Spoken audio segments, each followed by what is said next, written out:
ঘটনাটা ঘটেছিল ঘোষালপাড়ার নিবারণ ঘোষালের বাড়িতে। সকালের আলো তখনও ঠিকঠাক গা বাঁচিয়ে বেরোয়নি, কিন্তু গোটা গ্রাম হঠাৎ করে কেঁপে উঠল একসাথে। পুকুর ঘাটে ভিড় জমেছে, কান্না, হাহাকার আর চিৎকারে আকাশ মাথায় তুলেছে মানুষজন। ঘরের ভেতরে বসে থাকা লোকজনেরও যেন বুক কেঁপে ওঠে সেই শব্দ শুনে। এমন সময় একটা ছেলে ছুটে এসে হাঁপাতে হাঁপাতে দরজার সামনে দাঁড়ালো। নিবারণ কাকু, বড় বিপদ, পায়না পুকুরে আপনার পুটি। শব্দটা যেন তার গলার ভেতর আটকে গেল। শোনা মাত্র মল্লিকা ঘোষাল এক ঝটকায় উঠলেন। বুক থেকে একরকম অমানসিক হাহাকার বেরিয়ে এলো। পুটি, কি হয়েছে পুটির? চুল ছিঁড়তে ছিঁড়তে, বুক চাপড়াতে চাপড়াতে একেবারে পাগলের মতো ছুটলেন তিনি পুকুর ঘাটের দিকে। গ্রামের নারীরা পেছন পেছন গেলেন।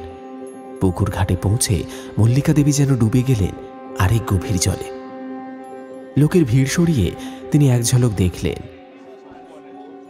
ওই যে জল থেকে টেনে তোলা হয়েছে পুটিকে। ফুলে ওঠা শরীর, ফ্যাকাশে মুখ, চোখ দুটো আধ খোলা, বুক ফেটে গেল তার। এই যে আমার পুটি মারে বলে একেবারে ধপাস করে লুটিয়ে পড়লেন মাটিতে। আর ঠিক সেই সময় পৌঁছলেন নিবারণ ঘোষাল। তিনি দাঁড়িয়ে রইলেন পাথরের মতো। চোখে কোনো জল নেই বললে মিথ্যা বলা হবে। চোখের কোণে নিঃশব্দে বেয়ে নামছিল কয়েক ফোঁটা, কিন্তু মুখে একটু শব্দ বেরোল না। বুকের ভেতরে ঝড় বইছে, অথচ বাইরে সবকিছু থমথমে।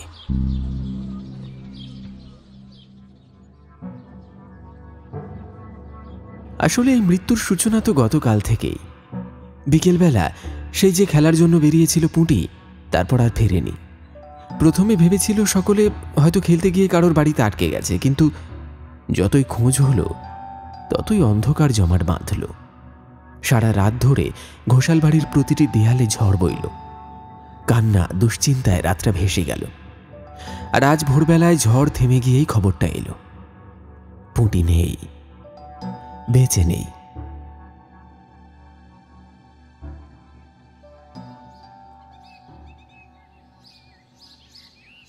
ঘোষাল বাড়ির আঙিনায় তখন এক অস্বাভাবিক নীরবতা।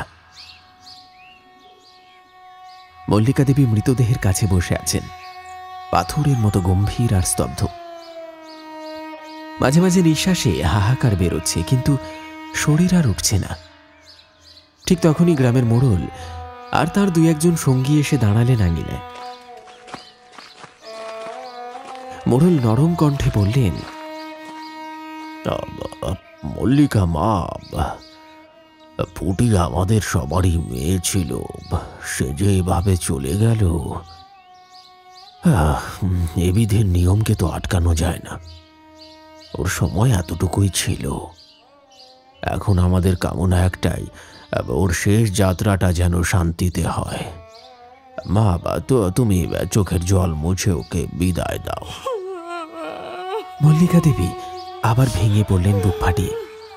তখন নিবারণ তার কাঁধে হাত রেখে শান্ত গলায় বললেন, তুমি এবার একটু স্থির হও মল্লিকা, ওকে শান্তিতে যেতে দাও। ওর অন্তত শেষ পথটা যেন সসম্মানে হয়।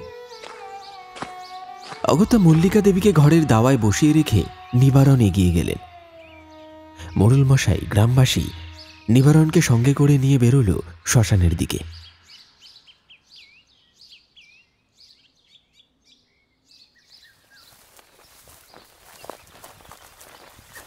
শ্মশানের পথ ধরে হাঁটতে হাঁটতে গিয়ে পৌঁছল সবাই। চারপাশে বড় বড় আম গাছের ছায়া, শূন্য দুপুর, ব্যবসা হাওয়া বইছে। সেখানে পৌঁছে শুরু হলো শেষকৃত্যের যাবতীয় নিয়ম। পুরোহিত মন্ত্র পড়ছেন, আগুন জ্বলছে ধুঁকতে ধুঁকতে, চিতা সাজানো হচ্ছে। এই সময় নিবারণ খেয়াল করলেন, মোড়ল মশাই একপাশে দাঁড়িয়ে নিজের দলের এক লোকের কানে কানে কি যেন বললেন। কথাটা যেন তাঁরই দিকে তাকিয়ে বলা হলো, কিন্তু নিবারণ সেই মুহূর্তে অত আমল দিলেন না। মেয়ের শোকই তখন তার বুক ভরিয়ে রেখেছে। আর ঠিক তখনই একজন ছুটতে ছুটতে এসে হাঁপাতে হাঁপাতে খবর দিল, নিবারণ বাবু, মল্লিকা দেবী বারবার অজ্ঞান হয়ে পড়ছেন যে। নিবারণ দিশেহারা হয়ে পড়লেন। কোথায় থাকবেন তিনি, মেয়ের শেষকৃত্যে নাকি স্ত্রীর পাশে? বুঝতে পারলেন না। তখনই মোড়ল কাছে এসে বললেন, যাও নিবারণ, এখন তোমার স্ত্রীর কাছে তুমি একমাত্র ভরসা। এদিকটা আমরা সামলে নিচ্ছি। শেষবারের মতো মেয়ের মুখের দিকে তাকিয়ে বুকের ভেতরটায় যেন একটা মোচড় দিয়ে উঠল। তারপর পা টেনে তিনি ছুটলেন বাড়ির দিকে, মল্লিকার কাছে। আসলে মল্লিকা দেবীর বহুদিনের একটা রোগ আছে। যখনই তিনি চিৎকার করেন বা কান্নাকাটি করেন বা ভেঙে পড়েন, তখন হঠাৎ হঠাৎ অজ্ঞান হয়ে পড়ে যান। সেই আশঙ্কাটাই যেন সত্যি হলো আজ। আর এই ভয়ে নিবারণের বুকের ভেতর আগুনের মতো জ্বলতে থাকল।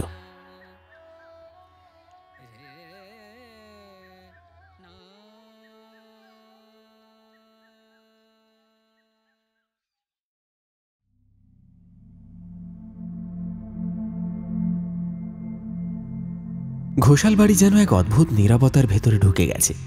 মেয়ের মৃত্যুর পর বাড়ির দেওয়াল, উঠোন, আঙিনা সবকিছুতে যেন একটা শূন্যতা ছেয়ে রয়েছে। মল্লিকা দেবী বারবার অজ্ঞান হয়ে যাচ্ছিলেন। তার চোখে জল, মুখে হাহাকার, শরীর জুড়ে কাঁপুনি। নিবারণ ভেবেছিল সময়ে হয়তো সব ব্যথা মুছে দেবে, কিন্তু সেই ব্যথার আঁচে মল্লিকার ভেতরের সুস্থতাই যেন দগ্ধ হতে শুরু করল। সেদিন সন্ধেবেলায় পুরোহিত এলেন, হাতে কিছু ধূপ, ফুল আর মন্ত্রোচ্চারণের সামগ্রী। সমস্ত নিয়ম অনুষ্ঠান শেষ করে নিবারণদের বাড়িতে এলেন তিনি। তিনি আসতেই নিবারণ জিজ্ঞাসা করল, মোড়ল মশাই এলেন না? শ্মশানে তো ছিলেন তিনি শুরু থেকে। পুরোহিত গম্ভীর মুখে মাথা নেড়ে বললেন, না না নিবারণ, তিনি কাজ শেষ করে সোজা বাড়ি চলে গেছেন। আর হ্যাঁ, এই যে আপনার মেয়ের অস্থি, এটি গঙ্গার জলে বিসর্জন দিতে হবে। যত তাড়াতাড়ি সম্ভব করে ফেলবেন কিন্তু। নিবারণ নিঃশব্দে মাথা নাড়লেন, কিন্তু পুরোহিত হঠাৎ একটু ইতস্তত করে থেমে গিয়ে যেন কাঁপা গলায় বললেন, একটু সাবধানে থাকবেন নিবারণ বাবু, আমি আপনার শুভাকাঙ্ক্ষী, তাই বলছি। কেন এমন বলছেন হঠাৎ? আপনার সময় খারাপ যাচ্ছে বাবু। মেয়েটা এইভাবে অকালে চলে গেল, এটা তো আর ভাগ্য নয়। এর ভেতরে আমি অন্য কিছুর ছায়া অনুভব করছি। সেই কথাগুলো নিবারণের বুকের ভেতর একটা ঠান্ডা স্রোতের মতো বয়ে গেল। তিনি আর কিছু বললেন না, শুধু পুরোহিতের মুখের দিকে ফ্যাল ফ্যাল করে তাকিয়ে রইলেন।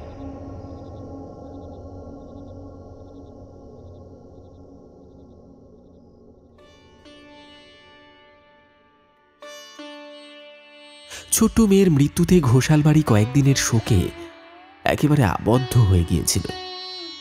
নিয়ম নীতি, বিধিবিধান, ব্রাহ্মণ ডেকে শুদ্ধিকরণ সবকিছুই শেষ হলো। ধীরে ধীরে গ্রামটা যেমন স্বাভাবিক জীবনে ফিরতে শুরু করলো, তেমনি ঘোষাল বাড়িও আবার জীবনের গতির ছন্দ ধরার চেষ্টা করল। কিন্তু মল্লিকা দেবীকে যেন আর সেই আগের মতন পাওয়া গেল না। চোখ মুখ শুকিয়ে গিয়েছে, মাথার চুল এলোমেলো, স্নান খাওয়ার প্রতি কোনো খেয়াল নেই। মাঝে মাঝে তিনি ফ্যাল ফ্যাল করে জানলার বাইরে তাকিয়ে থাকেন। দুপুরবেলা নিবারণ নিজে হাতে খাওয়াতে এলে একদিন মল্লিকা আচমকা চড়ে উঠলেন।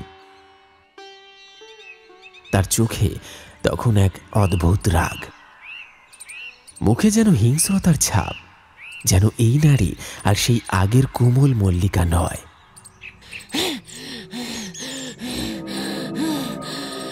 নিবারণের বুক কেঁপে উঠল মুহূর্তের জন্য।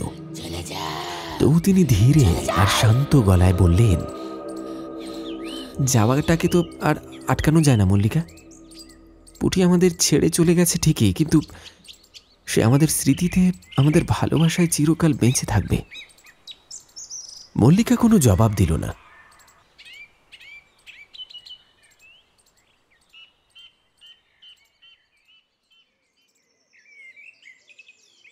নিবারণের ব্যবসার কাজে সকাল বিকেল বাজারে যেতেই হয়। বাড়ির দায়িত্ব তখন চাকর হরির উপর। নিবারণ তাকে বারবার বুঝিয়ে বলেছিলেন, মল্লিকাকে চোখে চোখে রাখি সরি, ওর শরীরটা ভালো নেই।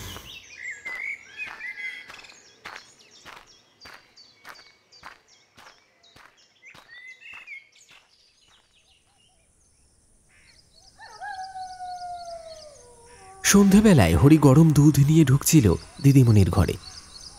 দরজাটা আধখোলা ছিল, কিন্তু ভেতরে তাকিয়ে সে হঠাৎ থমকে গেল। মল্লিকা দেবী হাত পা ছড়িয়ে, উন্মুক্ত চুল চারিদিকে ছড়িয়ে অদ্ভুত ভঙ্গিমায় বসে আছেন চৌকাঠের পাশে। তার মুখ দিয়ে ঘর ঘর শব্দ বেরোচ্ছে, যেন কারোর সঙ্গে বিড়বিড় করে কথা বলছেন। হরির বুকের ভেতরটা শিরশির করে উঠল। আর ঠিক তখনই মল্লিকা মাথা তুলে তাকালো তার দিকে। চোখ দুটি একেবারে উল্টে সাদা হয়ে গেছে, মুখটা ফ্যাকাশে, আর শরীরের মাংসপেশি ফুলে ফুলে অদ্ভুত হয়ে গেছে। সেই দৃশ্য দেখে হরির হাত থেকে গ্লাসটা পড়ে গেল। দুধ মেঝেতে ছড়িয়ে গেল চারদিকে। হঠাৎ মল্লিকা চার হাত পায়ে ভর দিয়ে একেবারে কুকুরের মতো এগিয়ে গেলেন। তার মুখ থেকে লালচে লম্বা জিভ বেরিয়ে এলো। জিভটা একটু অস্বাভাবিক লম্বা, মাঝখান থেকে ফেটে গিয়ে যেন দুই ভাগে ভাগ হয়ে গেছে। তিনি সেই জিভ দিয়ে চেটে চেটে মেঝেতে ছড়িয়ে থাকা দুধ খেতে শুরু করলেন। হরির চোখ বড় বড় হয়ে গেল, বুকের ভেতরটা ধুকপুক করছে, হাত পা ঠকঠক করে কাঁপছে। এক মুহূর্ত দাঁড়াতে পারল না সে। চিৎকার করতে করতে ছুটে বেরিয়ে গেল ঘর থেকে। হরি হাঁপাতে হাঁপাতে উঠোনে গিয়ে দাঁড়ালো। কিছুক্ষণ পর নিবারণ ফিরলেন বাজার থেকে। হরির মুখ সাদা হয়ে গেছে, কথা বলতে গিয়ে জড়িয়ে আসছে। কাঁপতে কাঁপতে সে সব খুলে বলল নিবারণকে। নিবারণ ভিতরে ঢুকলেন, কিন্তু সেখানে গিয়ে তিনি দেখলেন সম্পূর্ণ ভিন্ন দৃশ্য। মল্লিকা বিছানায় শুয়ে আছে শান্তভাবে। শরীরটা ভীষণ দুর্বল লাগছে তার, চোখ আধ বোঝা, যেন অনেকক্ষণ ধরে অসুস্থ হয়ে পড়ে আছেন। নিবারণ দীর্ঘ শ্বাস ছেড়ে হরিকে বললেন, যা হরি, তুই বাড়ি চলে যা। তোর দিদিমণির শরীরটা ভালো নেই। পুটি মারা যাওয়ার পর থেকে কেমন যেন হয়ে গেছে। এসবই হয়তো তার কষ্টের ফল। হরি ভয়ে চোখ বড় বড় করে দাঁড়িয়ে রইল। নিবারণ স্নানের দিকে এগিয়ে গেলেন, কিন্তু তার বুকের ভেতরেও একটা আশঙ্কার ঝড় শুরু হলো।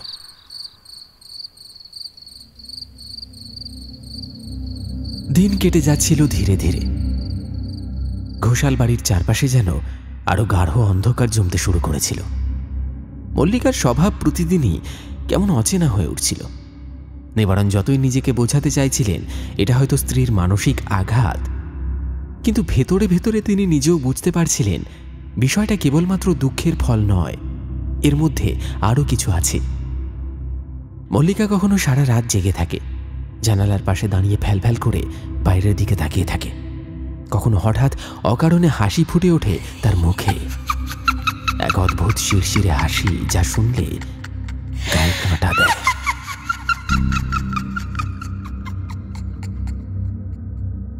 খাওয়া দাওয়ার বালাই নেই, স্নান পরিচ্ছদ নেই, মাথার চুল জট বেঁধে ঝুলে আছে কাঁধে। কিন্তু এসবের থেকেও ভয়ঙ্কর ছিল তাঁর আচরণ। একদিন সন্ধেবেলায় নিবারণ দেখলে মল্লিকা আঙিনার মাঝখানে বসে আছে। চারপাশ অন্ধকারে ডুবে গেছে, শুধু কুপিবাতির ক্ষীণ আলো এসে পড়েছে তার শরীরে। তার মাথা কাত হয়ে আছে একপাশে, ঠোঁট নড়ছে আস্তে আস্তে, যেন কারোর সঙ্গে কথোপকথন করছেন। কিন্তু চারপাশে তো কেউ নেই। নিবারণ কাঁপা কাঁপা গলায় ডাকলেন, মল্লিকা। মল্লিকা ধীরে ধীরে মুখ ঘুরিয়ে তাকাল।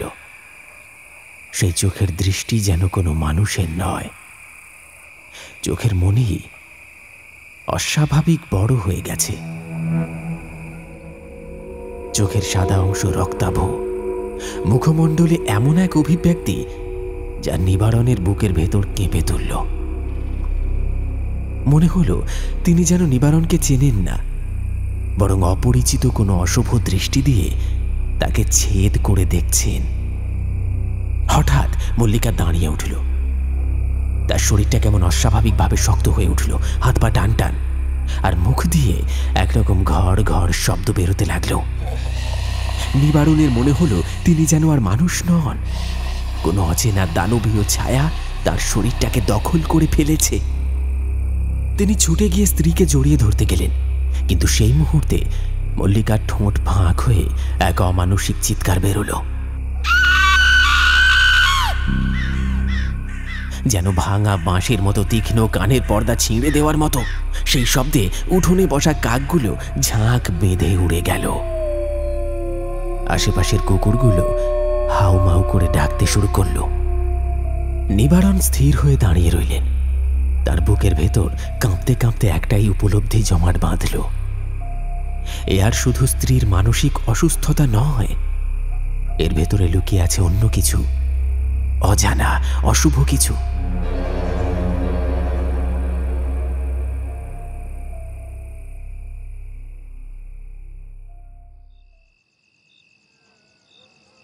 সেদিন গভীর রাত, চারিদিক নিঝুম, শুধু বাইরে শিয়ালের ডাক আর মাঝে মাঝে বাঁশবাগানের ভেতর দিয়ে বাতাসের শোঁ শোঁ শব্দ। ঘোষাল বাড়ির অন্দরে সব ঘুমে ঢুলছে, কিন্তু হঠাৎই নিবারণের ঘুমটা ভেঙে গেল। অদ্ভুত এক ঠান্ডা হাওয়া যেন বুকের উপর দিয়ে বয়ে গেল। গায়ের লোম দাঁড়িয়ে উঠল। তিনি চমকে উঠে পাশ ফিরলেন, আর চোখের সামনে যা দেখলেন তাতে তার বুকের ভেতরটা জমে গেল ভয়ে। মল্লিকা বিছানার উপরে নেই, অথচ দরজাটা খোলা। উঠোনের দিকে আলো পড়ছে। সেখানে তিনি দেখলেন মল্লিকা আজও এক অদ্ভুত ভঙ্গিতে বসে আছে। শরীরটা কেমন যেন বেঁকে গেছে, পা আর হাত একেবারে উল্টো দিকে মোচড়ানো, চুলগুলো ছড়িয়ে পড়ছে মাটিতে, চোখগুলো সাদা হয়ে উল্টে গেছে, আবার ঠোঁট ফাঁক হয়ে গেছে, আর গলা দিয়ে বেরোচ্ছে সেই অমানসিক ঘর ঘর কণ্ঠস্বর। নিবারণ থর থর করে কাঁপতে কাঁপতে ডাকল, মল্লিকা, তুমি এভাবে? কথাটা শেষ হওয়ার আগে হঠাৎ মল্লিকার গলা থেকে ভেসে এলো এক অচেনা অথচ কেমন যেন পরিচিত কণ্ঠস্বর, একটা ভয়ঙ্কর কর্কশ কিশোরী কণ্ঠ। বাবা। নিবারণের বুকের ভেতরটা কেঁপে উঠল, গলা শুকিয়ে গেল তার। এই কণ্ঠ তো তার নিজের মেয়ে পুটির। মল্লিকার মুখ দিয়ে আবারও সেই কণ্ঠস্বর বেরোলো, আমি ফিরে এসেছি বাবা। আমার মৃত্যু স্রেফ ডুবে যাওয়া নয়, আমি এসেছি বদলা নিতে। নিবারণ হাহাকার ভরা গলায় বললেন, না না পুটি, তোর তো সব শান্তি হয়েছে। শ্রাদ্ধ, অস্থি বিসর্জন সব নিয়মিত আমরা করেছি। তবে তবে তুই কেন ফিরে এলি? কেন তুই অতৃপ্ত? সব তুমি জানবে বাবা, সব। সময় এলে তুমি বুঝবে বড় অন্যায় হয়েছে, বড় চক্রান্ত হয়েছে। অনেকে সব দেখেছে, অথচ না দেখার ভান করেছে। তাই আমি ফিরে এসেছি। নিবারণের বুক ফেটে গেল ভয়ে আর দুঃখে। তার পা যেন জমে গেছে মাটিতে। মল্লিকা ধীরে ধীরে 4 হাত পায়ে ভর দিয়ে এগোতে লাগলো রাস্তার দিকে। মুখে লম্বা নিঃশ্বাস আর সেই ভয়ঙ্কর কণ্ঠস্বর বারবার প্রতিধ্বনিত হচ্ছিল। আমি ফিরেছি বাবা, আমি ফিরেছি। আমার সঙ্গে এসো না বাবা, তুমি ঘরে যাও। চারদিকের অন্ধকার যেন একসাথে ভিড় জমিয়ে উঠল ঘোষাল বাড়ির উঠোনে। নিবারণের মনে হলো পৃথিবী থেমে গেছে। তার সামনে দাঁড়িয়ে নেই আর কেবল মল্লিকা দেবী। সে শরীরের ভেতর ঢুকে পড়েছে অন্য কেউ, তার নিজের মৃত মেয়ে পুঁটি। সহ্য করতে পারল না নিবারণ। যেন অন্ধকার হয়ে এলো গোটা পৃথিবীটা, টালমাটাল হতে লাগলো। আর একসময় যেন তার মনে হলো অনেক উঁচু পাহাড়ের থেকে সে নিচের দিকে গড়িয়ে পড়ে যাচ্ছে।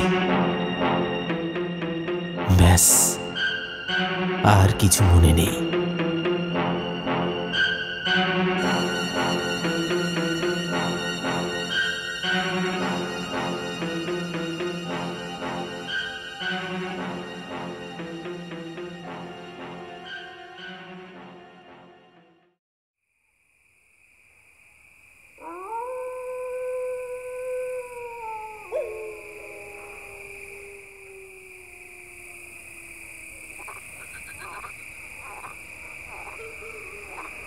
নিবারণের জ্ঞান ফিরল অনেকক্ষণ পর।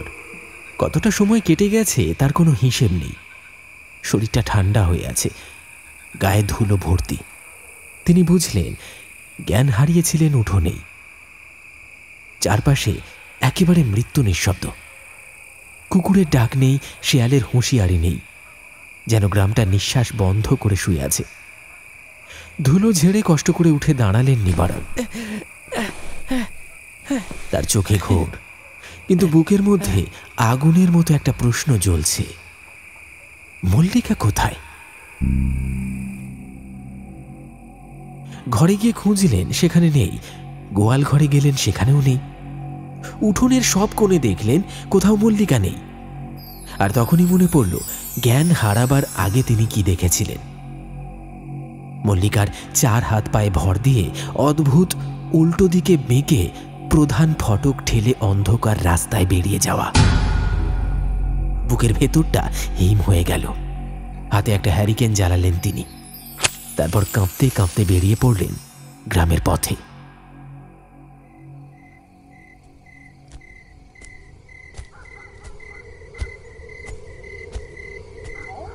গ্রামের পথে পথে হাঁটতে হাঁটতে ঝোপঝাড়ের আড়ালে খুঁজতে খুঁজতে এগোতে লাগলো নিবারণ।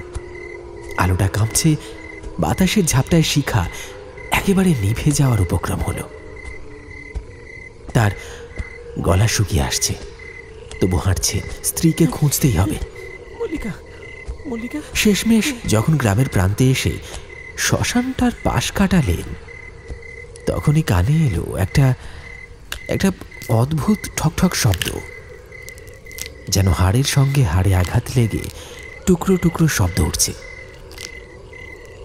নিবারণের পা থেমে গেল।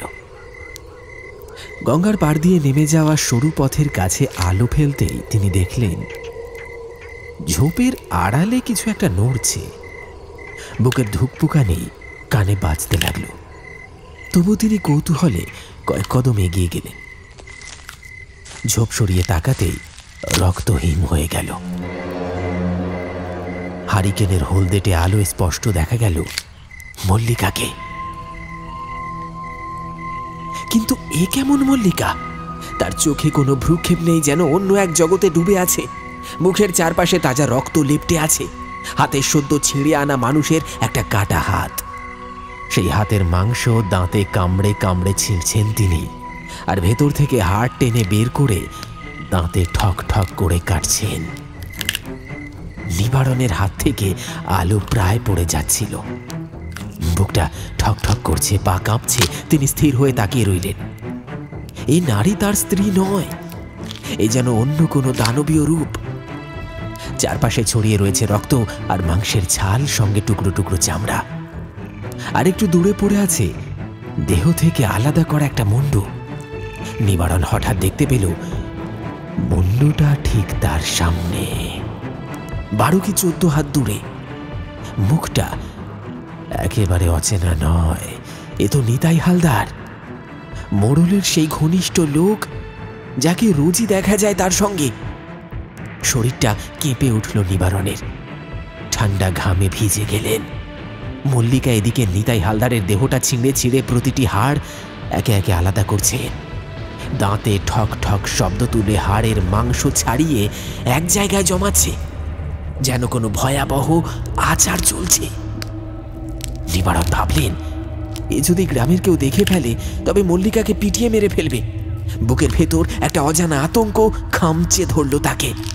হাত তুলে ডাকতে গিয়েও থেমে গেলেন, কারণ তখনই দেখলেন মল্লিকা সমস্ত হাড় একত্রিত করে উন্মাদ আনন্দে চারিদিকে ঘুরে ঘুরে তাকাচ্ছে।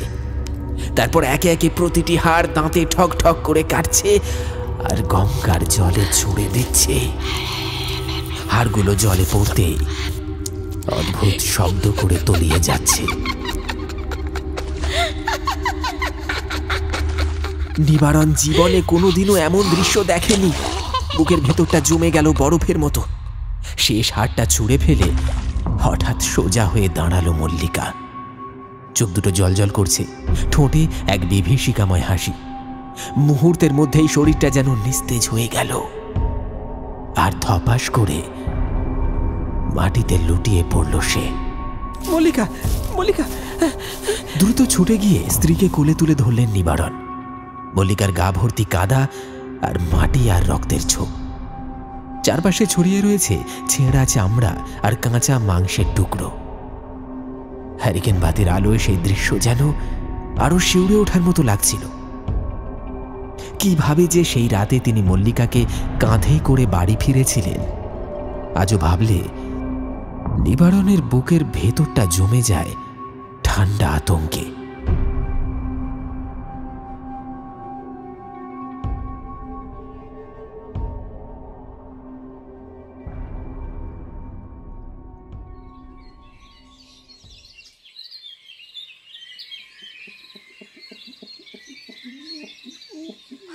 সকালবেলা আলো ফোটার পর থেকেই নিবারণের বুকের ভেতর অদ্ভুত এক দ্বন্দ্ব চলতে লাগলো। আজ বাজারে যাবে কিনা। ব্যবসার কাজে বাইরে যাওয়া তার দৈনন্দিন অভ্যেস, কিন্তু মল্লিকাকে এই অবস্থায় একা ফেলে যাওয়াটা একেবারে উচিত হবে না। তাই শেষমেশে সিদ্ধান্ত নিল আজ আর বাইরে যাওয়া নয়। মল্লিকা তখনও ঘরে অচেতন, একেবারে নিথর হয়ে পড়ে আছে। বিছানার উপর নিস্তেজ শরীরটা, চুলগুলো এলোমেলো, ঠোঁট শুকনো, নিঃশ্বাসটা ভারী। নিবারণের মনে হচ্ছিল রাতে বিভীষিকাময় ঘটনা কিছুই হয়তো মল্লিকার মনে নেই, অথচ তিনি জানেন এ আর সাধারণ অসুস্থতা নয়। মনে মনে ভাবছিলেন একজন ওঝা কিংবা কোনো তান্ত্রিক ডেকে আনা উচিত কি না, বা হয়তো পুরোহিত মশাইয়ের সঙ্গে পরামর্শ করলে কিছু একটা পথ বেরোবে। আর ঠিক তখনই উঠোনে ভেসে এলো কাশির শব্দ, আর সঙ্গে ভরাট গলা। মোড়ল মশাই এসে দাঁড়িয়েছেন বাড়ির ফটকে। নিবারণ তাড়াহুড়ো করে বাইরে গেলেন। মোড়ল মশাই কিছুক্ষণ নীরব থেকে হঠাৎ বললেন, নিবারণ, তোমার বউ গতকাল রাতে বাড়িতে ছিল তো? নিবারণ মুহূর্তেই আঁতকে উঠল, কণ্ঠ শুকিয়ে এলো। কোনোভাবে স্বাভাবিক ভঙ্গিতে বলল, কি বলছেন মোড়ল মশাই? মল্লিকা তো ঘরেই শুয়েছিল, ওর তো শরীর খারাপ। আসলে আমার কয়েকজন লোক বলছে মাঝরাতে তাকে রাস্তায় ঘুরে বেড়াতে দেখেছে। আজ ভোর থেকে আমার বিপত্তি। নিতাই হালদার, সৌমেন বারিক আর অমল বিশ্বাসকে খুঁজে পাচ্ছি না। গত রাতে তারা ধানের গোলা পাহারায় ছিল। গোলা অক্ষত, অথচ ওরা নেই। কি অদ্ভুত ব্যাপার বলো তো। নিবারণ বুকের ভেতরটা চাপা শ্বাসে দমিয়ে রেখে বলল, ওদের চরিত্র তো আপনার জানা আছে, কোথাও গিয়ে মাতাল হয়ে পড়ে আছে হবে হয়তো। মল্লিকাকে নিয়ে এসব কথা আপনারা ভুল করছেন। মোড়লের চোখে যেন এক ঝলক সন্দেহের ছায়া ফুটে উঠল। ঠোঁট চেপে ধরে বললেন, ঠিক আছে, আমি খোঁজ নিচ্ছি। এই বলে বেরিয়ে পড়লেন তিনি, কিন্তু দুপা সামনের দিকে হেঁটে হঠাৎ থেমে গেলেন। পেছনে ফিরে গম্ভীর গলায় বললেন, তা মল্লিকার শরীর কেমন আছে? একবার দেখে যাই যখন এসেছি। নিবারণের বুকের ভেতরটা ধক করে উঠল। কণ্ঠ শুকনো, তবু জোর করে বলল, হ্যাঁ হ্যাঁ হ্যাঁ হ্যাঁ, আসুন না, ঘরে শুয়ে আছে।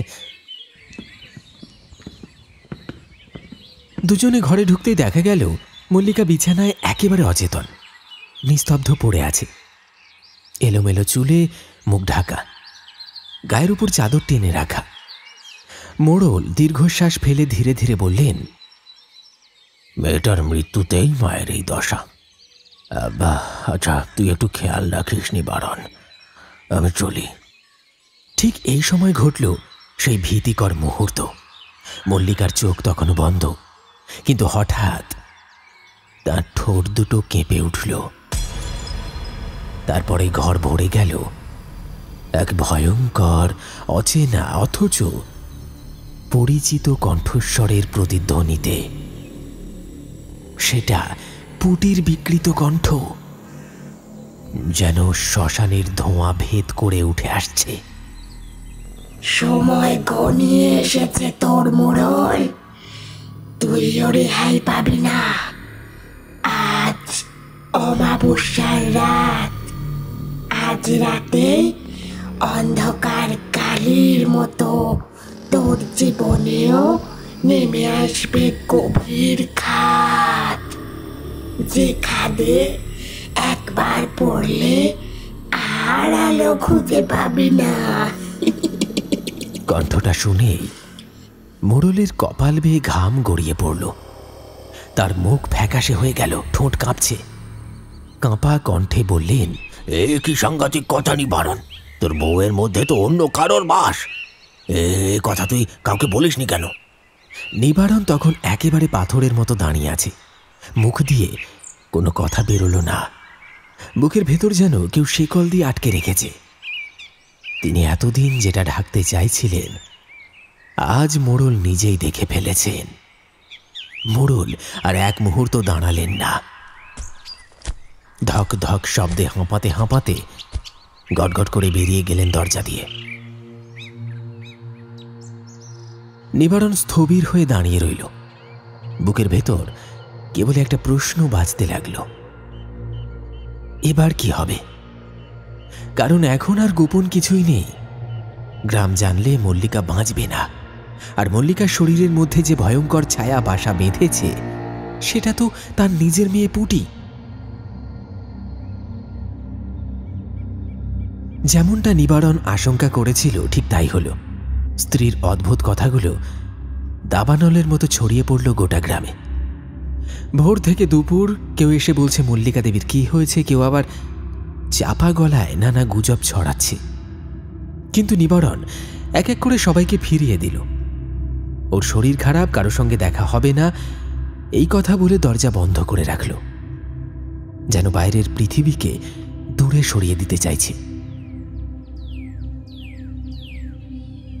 এমন সময় দুপুরের দিকে উঠোনে পা রাখলেন পুরোহিত মশাই। তার গামছা কাঁধে, চোখে মুখে এক তীব্র গাম্ভীর্য। নিবারণ দরজায় গিয়ে দাঁড়িয়ে বলল, আপনারও কানে নিশ্চয়ই খবরটা পৌঁছেছে?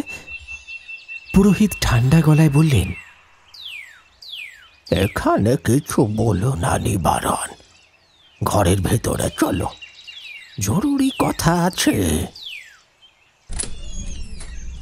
অবাক হয়ে নিবারণ দরজা খুলে তাকে ভেতরে নিয়ে আসলো।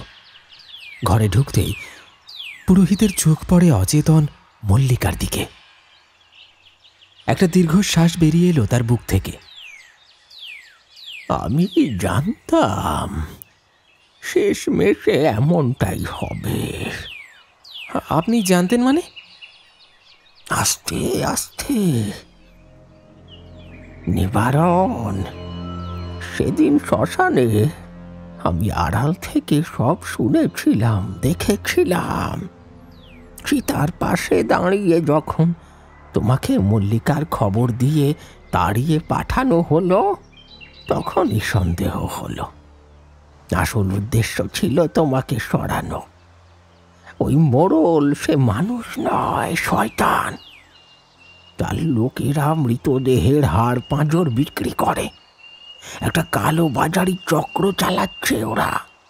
আমি সেই দিন যে অস্থির ঘরটা দিয়েছিলাম তাতে কোনো অস্থি ছিল না, ছিল কাঠের গুঁড়ো। কিন্তু কথাটা আমি ভয়ে তখন তোমায় বলতে পারিনি। মোড়ল বলেছিল চিতায় আগুন ধরানোর সঙ্গে সঙ্গে তোমার মেয়ের দেহটা ওরা গঙ্গার জলে ভাসিয়ে দেবে, যাতে পরে স্রোতের টানে কোথাও গিয়ে ঠেকে, আর সেখান থেকে টেনে এনে কাজে লাগানো যায়। আমি নিজে কানে শুনেছি। মোড়ল আমাকে হুমকি দিল, চুপচাপ যা বলছি তাই করবি, নইলে তোর প্রাণও যাবে। বলে দিল, মুখ খুললি তো ঘরে তোর জোয়ান মেয়ে আছে জানবি, তাকেও ছাড়বো না। মনে রাখবি। সেই বিকৃত হাসি এখনো আমার কানে বাজে। নিবারণ স্তম্ভিত হয়ে দাঁড়িয়ে রইল। এ যেন দুঃস্বপ্ন। তার মনে হচ্ছিল বুকের ভেতর রক্ত জমে গেছে। কিন্তু এর মাঝেই ঘটল ভয়াবহতম ঘটনা। বিছানায় নিথর শুয়ে থাকা মল্লিকা হঠাৎ ধীরে ধীরে উঠে বসল। মুখে রক্তহীনতার ছায়া, চোখ দুটি অদ্ভুত জলজল করছে। তার ঠোঁট কেঁপে উঠল, আর সেই ঠোঁট দিয়ে বেরিয়ে এলো পুটির কণ্ঠ, এক বিকৃত আতঙ্ক জাগানো কণ্ঠস্বর। আমি নিজে বলছি বাবা, সেদিন আমি পুকুরে ইচ্ছে করে ডুবিনি। খেলতে খেলতে বাড়ি ফেরার পথে সব শুনেছিলাম আমি। মোড়ল মশাই আর তার লোকেরা এক মৃতদেহ স্যুট পরা এক ভদ্রলোকে গাড়িতে তুলছিল। আড়াল থেকে সব দেখেছি আমি। শুনেছি তারা আলোচনা করছিল কত দাম পাবে। পরের বার যদি মৃতদেহ না মেলে গ্রামের বৃদ্ধদের মেরে দেবে। তখনই প্রতিবাদ করেছিলাম আমি। কাছে গিয়েছিলাম, জিজ্ঞেস করেছিলাম কেন এমন করছে তারা। আর সেই প্রতিবাদের ফলে তারা আমাকে ধাক্কা দিয়ে ফেলে দিল পুকুরে। আমি বাঁচতে চেয়েছিলাম, কিন্তু তারা আমাকে ডুবিয়ে মারল। আমার মৃত্যু ছিল এক ভয়ঙ্কর চক্রান্ত। মল্লিকার গলা যেন হাওয়ায় কাঁপতে কাঁপতে প্রতিধ্বনিত হল। ঘরের ভেতর বাতাস ঠান্ডা হয়ে এলো। শির দাঁড়াবে নেমে গেল ভয়ের স্রোত। পুরোহিত কাঁপতে কাঁপতে দুপা পেছনে সরলেন। তাঁরও চোখে ভয় স্পষ্ট, আর মল্লিকার মুখ দিয়ে আবার বেরোলো সেই ভয়ঙ্কর স্বর। আজ রাতে শেষ রাত মোড়লের। আজ অমাবস্যা। আমার প্রতিশোধ শেষ হবে। পুরোহিতের শরীর কেঁপে উঠল। তিনি কাঁপা গলায় বললেন, ওকে আটকিও না নিবারণ। যে শক্তি ওর ভেতর আছে তাকে বাধা দেবার সাধ্য কারণ নেই।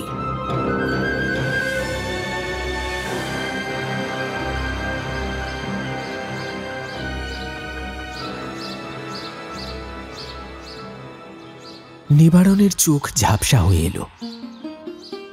অঝরে জল গড়িয়ে পড়ছে। তিনি স্ত্রীর চোখের দিকে দেখলেন। সেই চোখের ভেতর যেন তার মৃত মেয়ে পুটি তাকিয়ে আছে। চোখে অশ্রু, ঠোঁটে এক চাপা ব্যথা, যেন বলছে, বাবা, হ্যাঁ আমি তোমারই মেয়ে। মুহূর্তে ঘরটা নিস্তব্ধ হয়ে গেল। শুধু কান্নার স্রোতে নিবারণের বুক ভেসে যাচ্ছিল।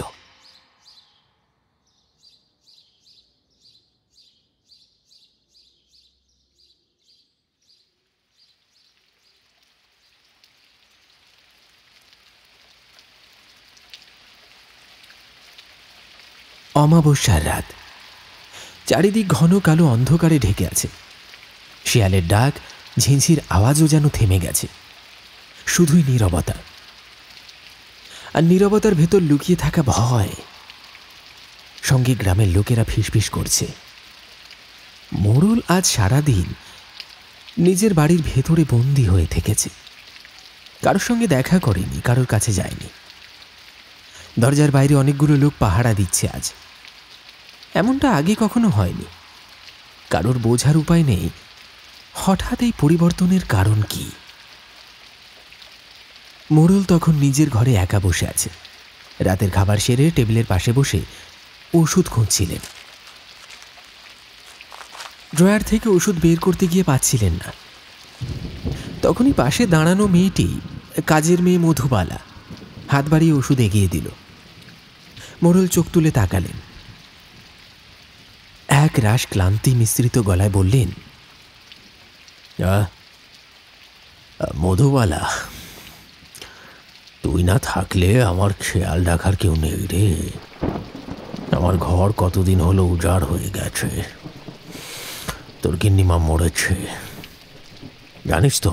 তারপর থেকে তোর গতর দেখে আমি তোর প্রেমে পড়েছিলাম। আগে বলতে পারিনি, কিন্তু গত সপ্তাহে যখন তোকে কাছে পেলাম তখন মনে হলো আমার বাসনা পূর্ণ হলো। তুইও রাজি হয়ে গিয়েছিলি, তাই তো বুঝলাম তোর ভেতরেও আমার জন্য দুর্বলতা ছিল। কথাগুলো শুনে মধুবালা নিশ্চুপ হয়ে দাঁড়িয়ে রইল। সে কিছু বলল না। মোড়ল বিরক্ত স্বরে বলল, কে হলো? দাঁড়িয়ে আছিস কেন? আজ আমার ভালো লাগছে না। যা যা যা যা, অন্য একদিন ডেকে নেব খন, যা। কিন্তু মধুবালা তখনও নড়ল না, স্থির দাঁড়িয়ে আছে। বিরক্ত হয়ে মোড়ল উঠে দাঁড়ালেন। তারপর তার ঘাড় ধাক্কা দিতে গেলেন, আর ঠিক তখনই মধুবালার মাথার ঘোমটাটা সরে গেল।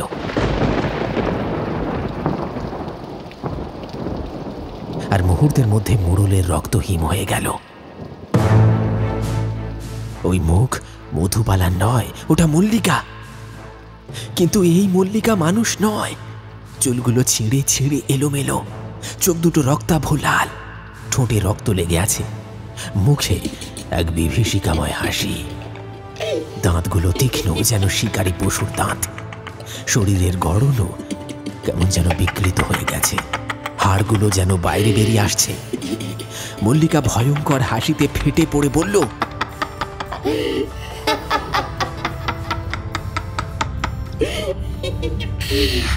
আজ শেষ খেলা মোড়লের।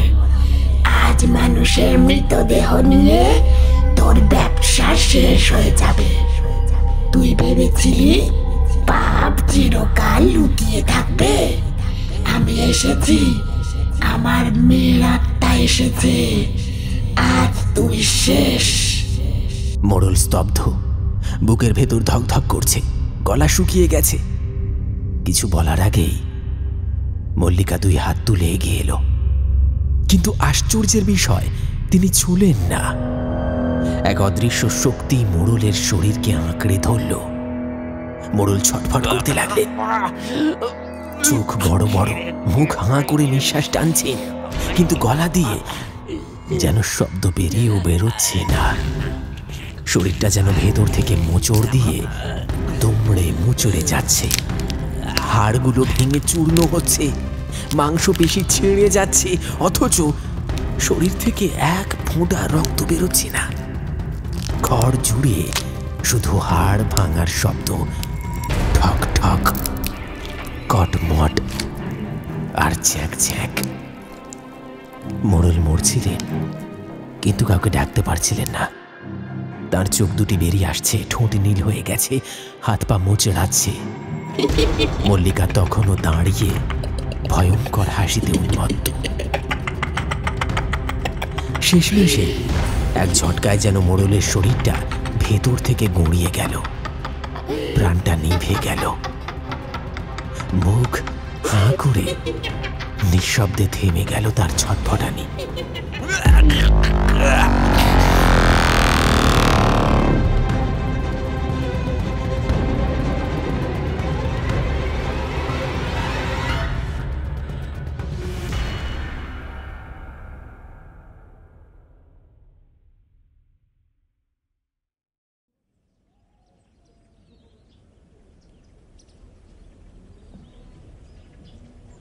পরদিন সকাল।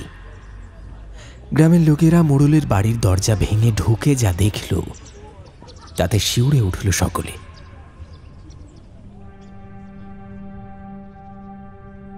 মোড়ল মশাইয়ের দেহটা বিছানায় পড়ে আছে, কিন্তু দেহ যেন মানুষের নয়। শরীরটাকে ভেতর থেকে মোচড়ানো হয়েছে, হাড়গুলো বেঁকে গিয়েছে, চোখ দুটো ফ্যাকাশে, মুখটা হাঁ করে আছে, যেন এক ভয়ঙ্কর যন্ত্রণায় মারা গিয়েছে। অথচ শরীরে রক্তের এক ফোঁটা দাগ নেই। ব্যাপারটা নিয়ে গ্রাম জুড়ে হইচই পড়ে গেল। লোকেরা হাঁ করে তাকিয়ে রইল, কারণ মুখ দিয়ে কথা বেরোল না। ওদিকে ঘোষাল বাড়িতে মল্লিকা তখনও অচেতন। ভোরের আলো জানালা দিয়ে ঢুকতেই ধীরে ধীরে জ্ঞান ফিরল তাঁর। বিছানায় উঠে বসেই হাউমাউ করে কান্না করতে লাগলো সে, বুক চাপড়ে চিৎকার করতে লাগলো, আমার মেয়েকে ফিরিয়ে দাও, আমার বুটি। নিবারণ তখন বিছানার কাছেই বসেছিলেন। তিনি স্ত্রীর কাঁধ জড়িয়ে ধরলেন। চোখে জল চিকচিক করছে, গলার স্বর ভেঙে এলেও শান্তভাবে বললেন, আমাদের পুটি আমাদের ছেড়ে চলে গেছে মল্লিকা, তবুও চিরকাল থাকবে আমাদের হৃদয়ে, আমাদের ভালোবাসায়। আর ঠিক সেই সময় নিবারণের চোখ গেল জানলার দিকে। অবাক হয়ে দেখলেন জানলার ধারে আবছা ধোঁয়ার মতো একটা ছায়া দাঁড়িয়ে আছে। চোখ মেলে তাকালেন। হ্যাঁ, ও যে পুটি। পুটি দাঁড়িয়ে আছে এক তৃপ্তির হাসি মুখে, কিন্তু সেই হাসির আড়ালে গভীর বেদনা। তারও চোখ যেন ছলছল করছে, মনে হচ্ছে সে শেষ বিদায় জানাচ্ছে তার বাবা মাকে, যেন বলছে, ভাগ্য আমাকে বেশি দিন তোমাদের সঙ্গে থাকতে দিল না। মল্লিকা হাউমাউ করে কাঁদছিল, বুক ফেটে যাচ্ছিল। নিবারণ পুরুষ মানুষ, কান্না করাটা তার মানায় না, তবু চোখের কোণ বেয়ে দু ফোঁটা অশ্রু গড়িয়ে পড়ল। পুটির আত্মা ধীরে ধীরে ম্লান হয়ে গেল, কর্পূরের ধোঁয়ার মতো মিলিয়ে গেল বাতাসে।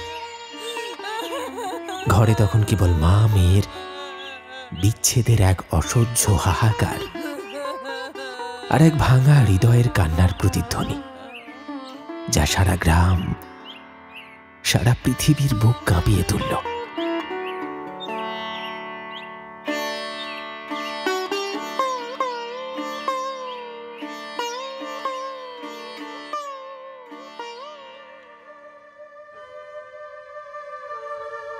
শুনলেন নিবারণ ঘোষালের বউ। আমাদের আজকের নিবেদনের এই গল্পটি আপনার কেমন লাগলো অবশ্যই কমেন্টে লিখে জানাতে ভুলবেন না। আজ যদি আপনি গল্পটি মনোযোগ সহকারে শুনে থাকেন, তাহলে আজ আপনার জন্য রইল প্রশ্ন। আচ্ছা বলুন তো, মোড়ল মশাই বলেছিলেন যে তার 3 জন কাজের লোককে খুঁজে পাওয়া যাচ্ছে না। যেই 3 জনকে খুঁজে পাওয়া যাচ্ছিল না, সেই 3 জনের নাম কি? যদি আপনি মনোযোগ সহকারে গল্পটি শুনে থাকেন, তাহলে নিশ্চয়ই সঠিক উত্তর আপনার নামের সঙ্গে কমেন্ট বক্সে এক্ষুনি লিখে জানাবেন, আর আমরা আগামী পর্বে আপনার নাম ঘোষণা করব। আমাদের গত এপিসোডের ধাঁধাটি ছিল, কি এমন জিনিস রয়েছে যেটি ভাঙাতেই মজা, আর একবার ভাঙলে সবাই হাততালি দেয়? এই ধাঁধার সঠিক উত্তর হচ্ছে রেকর্ড। তাহলে চলুন একবার দেখে নিই এই ধাঁধার সঠিক উত্তর কে কে দিয়েছেন। এই ধাঁধার সঠিক উত্তর দিয়েছেন মালবাজার থেকে রাধারানী, সাঁতরাগাছি থেকে রাজু মণ্ডল। এছাড়াও অনেকে উত্তর দেওয়ার চেষ্টা করেছেন, কিন্তু দুঃখের সঙ্গে জানাতে হচ্ছে সব উত্তরগুলো ভুল। সঠিক উত্তর রেকর্ড। আপনাদের প্রত্যেককে অনেক অনেক ধন্যবাদ জানাই আমাদের সঙ্গে জুড়ে থাকার জন্য এবং আমাদের গল্পগুলি নিয়মিত শুনে গল্পে থাকা ধাঁধা বা প্রশ্নের উত্তর কমেন্ট বক্সে লিখে জানানোর জন্য। তাহলে চলুন আজকের মতো বিদায় নেওয়া যাক। আবার দেখা হবে একটি টান টান উত্তেজনায় পরিপূর্ণ রোমাঞ্চকর গল্পের সাথে আগামী এপিসোডে। ততক্ষণের জন্য সকলে খুব ভালো থাকবেন, সুস্থ থাকবেন এবং চ্যানেলটি অবশ্যই সাবস্ক্রাইব করতে ভুলবেন না। ধন্যবাদ।